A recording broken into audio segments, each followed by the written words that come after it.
교회를 헬라어로 에클레시아라 부릅니다. 이 에클레시아는 불러내어 모으다라는 의미를 가지고 있고, 쉽게 말해서는 예수 믿는 사람들의 모임을 말합니다. 히브리서 10장 25절에 모이기를 피하는 어떤 사람들의 습관과 같이 하지 말고 오직 권하여 그날이 가까움을 볼수록 더욱 그리하자. 성경은 모이는 일에 더욱 힘써야 된다라고 강조하시는 것입니다. 하나님 나라를 우리는 천국이라 부릅니다. 하나님 나라, 천국. 하나님 나라는 영토 개념으로 생각하면 큰 오해를 불러 일으키게 됩니다. 하나님 나라는 하나님이 다스리는 곳, 하나님의 주권이 이루어지는 곳을 하나님 나라라고 의미합니다. 누가복음 17장 20절 21절에 예수님 친히 말씀하시기를, 바리새인들이 하나님 나라가 어느 때에 임하나이까 묻거늘 예수께서 대답하여 이르시되 하나님 나라는 볼 수 있게 임하는 것이 아니요 또 여기 있다 저기 있다고도 못하리니 하나님 나라는 너희 안에 있느니라. 할렐루야. 하나님의 주권을 인정하는 사람이 있는 곳, 하나님을 믿는 사람이 있는 곳, 그 어디서든지 하나님 나라가 거기 임하게 되는 줄로 믿습니다. 하나님 나라는 말씀과 기도와 순종으로 하나님의 뜻이 실현되는 나라가 하나님 나라입니다. 인간적인 지혜와 인간적인 경험, 인간적인 능력으로 만들어지는 나라가 아니라 성령 하나님의 지혜와 능력으로 세워지는 나라가 하나님 나라입니다. 오늘 본문 말씀에 로마인 백부장이 예수님을 찾아왔습니다. 이 백부장, 로마 사람 백부장의 집안에 하인이 병들었는데 그 하인의 병을 치료하기 위해서 여러 가지 수단을 해봤지만은 길이 없어서, 그래서 장교니까 육군 병원에 데려간 게 아니고 자신의 권세라도 해결할 수 없는 이 문제를 들고 예수님을 찾아왔다라는 것입니다. 이미 예수님께서는 마태복음 11장 28절에 말씀하셨죠. 수고하고 무거운 짐진 자들아 다 내게로 오라. 내가 너희를 쉬게 하리라. 아멘. 그리고 이어서 요한복음 6장 37절에서 또 이렇게 말씀하십니다. 아버지께서 내게 주시는 자는 다 내게로 올 것이요 내게 오는 자는 내가 결코 내쫓지 아니하리라.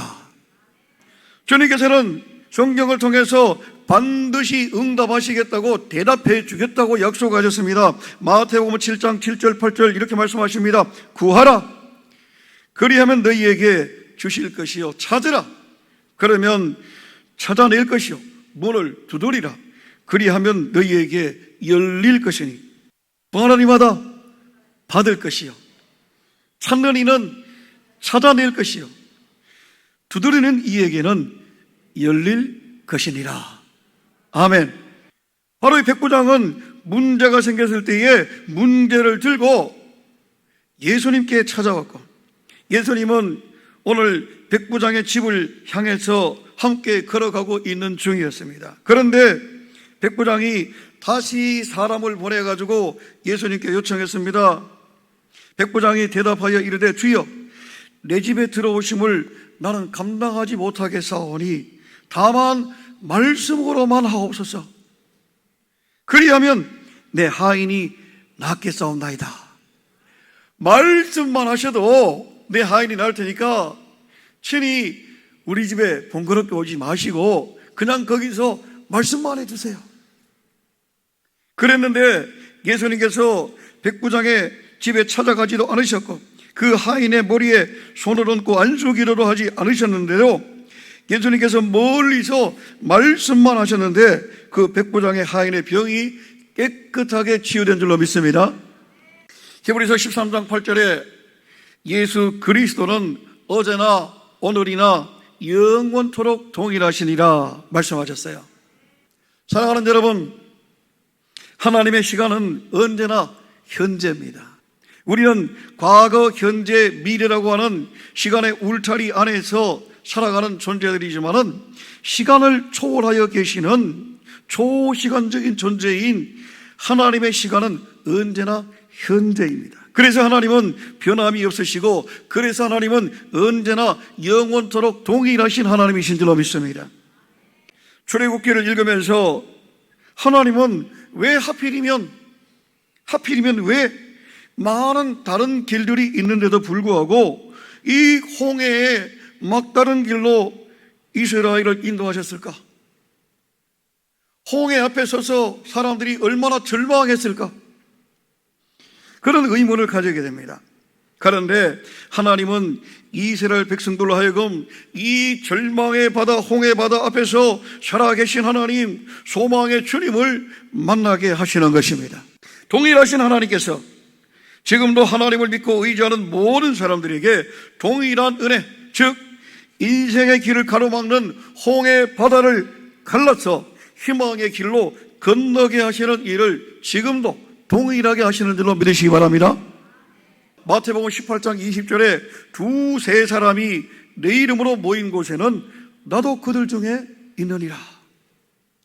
예수 이름을 부르는 두세 사람이 모인 바로 그곳에 나도 그들 중에 있다고 말씀하셨습니다. 여러분, 그 주님께서 함께 하시면 놀라운 일이 일어납니다. 오늘 본문 말씀에서 백부장이 예수님께 말했습니다. 주님, 내 집에 들어오심을 나는 감당하지 못하겠나이다. 말씀만 하셔서 말씀만 해주세요. 그러면 내 하인이 낫겠습니다. 예수님, 말씀만 해주세요. 말씀만 해주세요. 백부장의 요청대로 예수님께서 말씀만 하셨는데 그 백부장의 하인의 병이 깨끗하게 낫게 되었습니다. 어제나 오늘이나 동일하신 주님께서 오늘도 우리에게 말씀하시면 놀라운 기적이 일어나게 될 줄로 믿습니다. 예수님께서 마가복음 16장 17절 18절에 말씀하셨죠. 믿는 자들에게는 이런 표적이 따르리니 곧 그들이 내 이름으로 귀신을 쫓아내며 새 방언을 말하며 뱀을 집어 올리며 무슨 독을 마실지라도 해를 받지 아니하며 병든 사람에게 손을 얹은 즉 나으리라 하시더라. 예수님께서 또 요한복음 14장 12절에는 이렇게 말씀하십니다. 내가 진실로 너희에게 이르노니 나를 믿는 자는 내가 하는 일을 그도 할 것이요 또한 그보다 큰 일도 하리니 이는 내가 아버지께로 감이라 말씀하셨습니다. 지금도 예수님의 약속의 말씀은 유효한 줄로 믿습니다. 지금도 주님의 이름을 부르는 모든 곳에서 이와 같은 성령의 놀라운 역사가, 기적이 일어나고 있는 것입니다. 시간과 장소에 관계없이 성령 하나님께서 예수님의 이름으로 자유롭게 역사하고 계신 줄로 믿으시기를 바랍니다. 성령께서 그의 이름을 믿는 자들을 위해서 기적을 행하시는 거죠. 예수님은 그의 믿음에 감동을 받으셨습니다. 예수께서 들으시고 그를 놀랍게 여겨 돌이켜 따르는 무리에게 이르시되 내가 너희에게 이르노니 이스라엘 중에서도 이만한 믿음을 만나보지 못했다. 예수님께서 그 고향 마을에서는 아무런 기적을 행하실 수가 없었습니다. 왜 그랬습니까? 고향 사람들이 예수님을 믿지 않았기 때문입니다.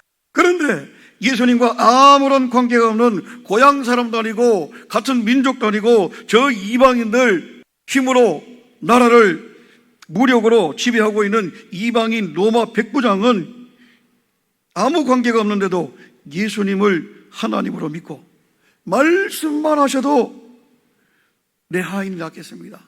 말씀만 하셔서 내 하인을 고쳐주세요 라고 믿음을 표현한 거죠. 주님은 오늘도 우리가 예수님을 하나님으로 구주로 믿을 때 감동하십니다.